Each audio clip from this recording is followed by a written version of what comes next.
কই ফাতেমা? ফাতেমা, তুমি এখানে বসে আছো কেন?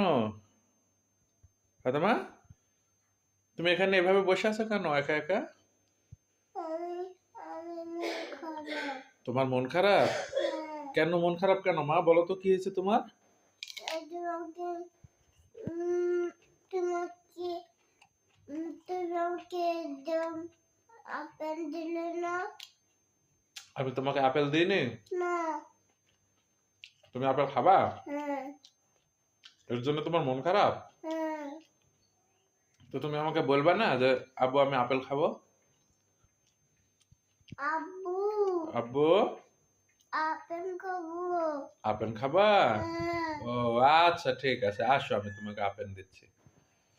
এবার একটু হাসো। ভালো করে হাসো।